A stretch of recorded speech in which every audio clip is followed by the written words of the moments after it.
So the study is of conduction system pacing using Stylet driven lead guided by deflectable mapping catheter single center experience. So we all know that conduction system pacing is recognized globally now as the most physiological way of pacing, and it all started with the Stylet driven lead back in 2000 with Pramod Deshmukh performing the first direct his bundle pacing. And now, like 4 years back, a vendor came with the tools specific for conduction system pacing and specific sheets for conduction system pacing, that is Medtronic 33069 centimeter lead with a specific sheet for conduction system pacing. But lumenless leads, the only used technology of conduction system pacing until recently, but now there are like other competitors came to the thing where we can see the tools and technology of conduction system pacing are still evolving, where the other vendors, namely Abbott and Boston and the Biotronic, are coming with their specific sheets and tools. So the present tools we can see, the Medtronic we have 330 lead with the C315, C304 his sheet, and whereas like Biotronic is fixed curve sheet, and Abbott tendril STS lead with Agilis his pro sheet. And also Boston Scientific recently came in with their SSPC family sheets. When it comes to the Abbott Agilis his pro sheet, it is the first delivery sheet that has mapping and pacing capabilities even without the lead. So, and it is deflectable and it has a stiffer profile, where its cons is it has a larger profile needing 10.5 French sheath. So, it is a 10.5 diameter, no secondary curve to orient it to the septum. When it comes to the Stylet driven lead, the Stylet driven offers greater stability, record and map intracardiac signals even when there is like screw inside configuration. The cons is available length 58 cm may cause trouble during slitting of Agilis sheath, lacks the Stylet introducer tool with the other competitors have that acts as a single unit. Lack of isodiametricity, they have the longer lead but without MRI compatibility. The materials methods of our study is to evaluate the safety and feasibility of conduction system pacing using Stylet driven lead guided by deflectable mapping catheter. Study period is June 2021 to till date. The study design is prospective observational study.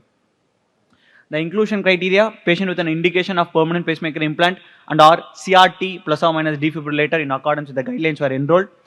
The conduction system pacing was considered in lieu of CRT in patients with unfavorable CS anatomy and also informed consent obtained. Procedural methods, mapping of the conduction system and site of implant was decided according to standard protocols. The deflectable catheter not pre-shaped before the procedure, and also first before taking in the lead, it has been first the mapping will be performed with the delivery catheter, lead taken in unprepared with the helix inside. So the default strategy for all is his bundle pacing, and there is no proper capture threshold from the his bundle area, will go for left bundle area pacing. So how we define conduction system capture? In his bundle area, the pace QRS morphology, it has to be identical to native QRS with or without bundle band correction. In left bundle area, where we can see a QR or a monophasic R in V1 with unipolar tip capture. When there is unipolar ring, it has to be a W pattern. QS in V1 with bipolar configuration, the LVAT has to be less than 75 millisecond, and V6 to V1 RV peak time has to be greater than 33 millisecond. The change in unipolar pacing morphology with the decremental output pacing has to be noted. Pace QRS duration has to be less than 120 millisecond. The thresholds, it has to be less than 2.5 volt at 0.4 millisecond at unipolar tip. Differently, there has to be sensed R waves. It has to be greater than 2 and greater than 3 for left bundle area pacing. No over sensing has to be there. All the above parameters were assessed from the 12 lead ECG. When it comes to the left bundle area pacing, what we do is pace map from the right side of the septum. The lead is screwed in at the site where we get a W pattern in V1. And also when it comes to the unipolar pacing, with specifically with the Stylet driven leads, where we can able to continuously monitor the unipolar pacing characteristics from the Stylet driven lead with the crocodile clip attached to the tip of the Stylet. So this is one of the example where we can able to see a Stylet driven lead, and there is kind of a V1 showing a W pattern, thereby leading to a QR pattern, and where we can see a QR and a monophasic R, and also there is continuous pacing impedance measurement, and also there we can able to at will we can able to measure the left ventricular activation time. The results of the study is we assess the patient like baseline characteristics, procedural characteristics, and follow-up characteristics were assessed at the median follow-up of 6 months, where we can able to see this is the baseline characteristics, and this is the procedural characteristics of the patient, and this is the follow-up. The variables of the study, the mean age of the patients are 66.6 plus or minus 9.9 years, the female population of 42.4%, the LV ejection fraction, the mean LV ejection fraction is 50.7%, the His bundle area pacing is 15, left bundle area pacing is 13, a hot or lot CRTP/CRTD is 5, the acute procedural success is 81.8%.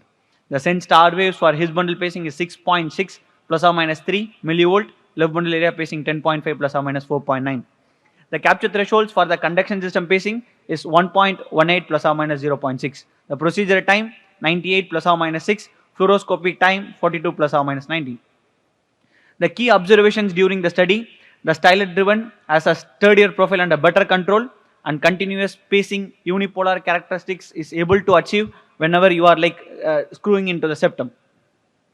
Mapping can be done in screw inside configuration, minimizing the local injury to the exposed helix, less chance to snag the tricuspid valve. In case of a failed attempt, the same lead can be taken to the right ventricular apex without the need for an exchange. When it comes to the stylet driven versus lumenless lead, the lead lengths are considerably shorter when it compared to the Medtronic lumenless lead. It has 69 cm lead, where the tendril has 58 cm lead, providing less available lead length for slitting. Lack of isodiametricity, which it can be seen in lumenless leads.